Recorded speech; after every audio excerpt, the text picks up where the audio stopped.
Hello friends, आज का हमारा वीडियो है बैरियर इन evidence based practice. Last video में हमने देखा था कि एविडेंस बेस्ड प्रैक्टिस क्या होता है, जो कि बहुत इंपॉर्टेंट टॉपिक है, जिसमें हमने इंट्रोडक्शन, डेफिनेशन, ईबीपी नर्सिंग की डेफिनेशन देखी थी, एम्स क्या है, उसके बाद हमने देखा था उसके ट्राइड, ईबीपी ट्राइड की steps of evidence based practice और नर्स का रोल।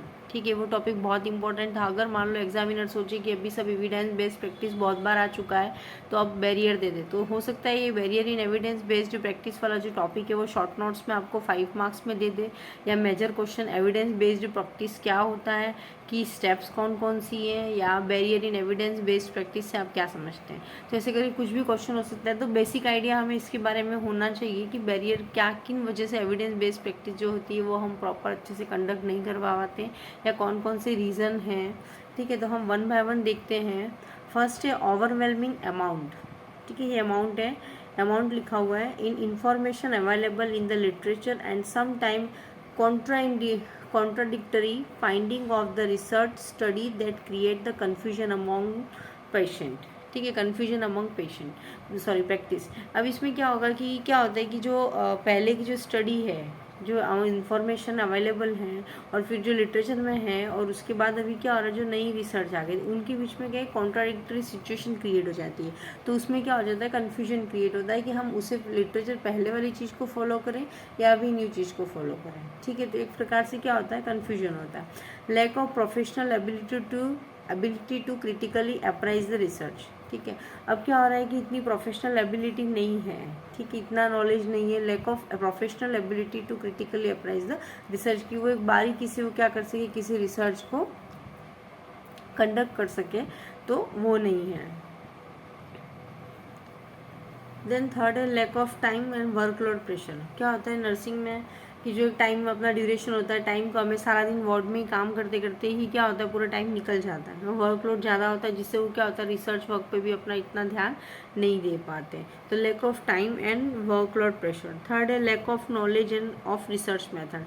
अब पता तो है एविडेंस ऐसा होता है, बट उसको पूरा प्रोसेस क्या है, कैसे कंडक्ट करना है, ठीक है, कौन कौन सी स्टेप्स हैं, तो वो पता नहीं होती। रिसर्च के मेथड्स जो होते हैं वो उनके बारे में नॉलेज नहीं होता है, तो उस वजह से भी क्या होता है, वो रिसर्च नहीं कर पाते हैं। ठीक है, जो एविडेंस बेस्ड प्रैक्टिस को इन्फ्लुएंस करता है। देन उसके बाद नेक्स्ट है lack of support from professional colleagues and the organisation.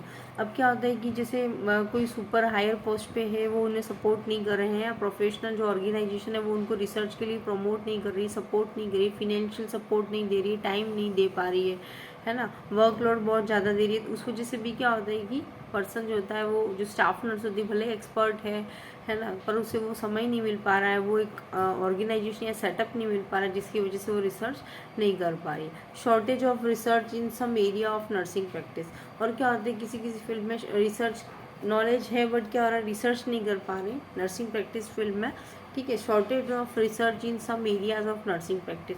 और वर्कलोड होने की वजह से, सभी रीजन की वजह से क्या हो रहा है, वहाँ पर रिसर्च को इतना प्रमोट नहीं किया जा रहा है, रिसर्च पे इतना, ठीक है जाओ अपना काम करो और हो गया, मतलब आगे के लिए रिसर्च पे इतना ध्यान नहीं दिया जा रहा है। Lack of continuing education programme for the nurses in India. अब देखो, कंटिन्यू एजुकेशन क्या होता है कि जो जॉब के साथ साथ में क्या होता है कि जो हॉस्पिटल में वर्क करते हैं या कॉलेजेस में वर्क करते हैं, उनके लिए क्या होता है, अलग से एक एजुकेशन प्रोग्राम स्टार्ट होते हैं, जिसमें क्या होता है कि उन्हें नया अपने आप को कैसे ग्रो अप करना है उसके बारे में सिखाया जाता है, नई टेक्नोलॉजी बताई जाती है।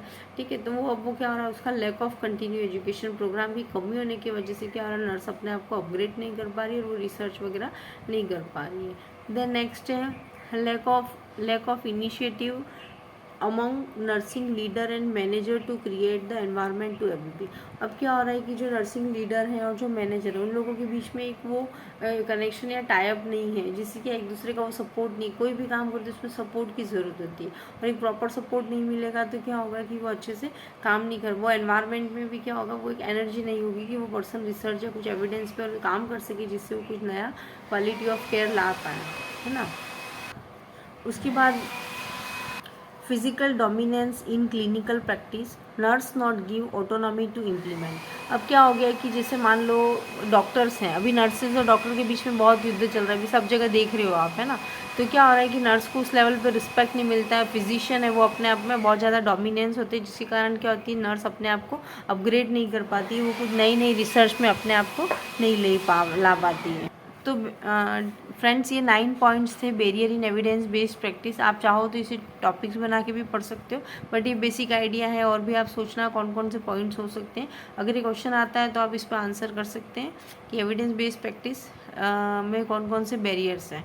ठीक है, अगर आपको मेरी वीडियो समझ में आ रहे हैं तो प्लीज़ आप अपने फ्रेंड्स के साथ शेयर करना, लाइक करना और कमेंट करना। मैं और भी वीडियोस हैं जो लेके आऊँगी। मैं सोच रही हूँ अभी मैं रिसर्च की क्लासेस भी स्टार्ट करूँ, बट मुझे एक मोटिवेशन और ज़रूरत है कि हाँ, अगर आपको मेरी वीडियो समझ में आ रहे हैं तो मैं भी और आगे के लिए मेहनत करूँ। तो मेरा आपसे यही कहना था कि आप अपने अदर फ्रेंड के साथ भी ये वीडियो शेयर करें। Thank you.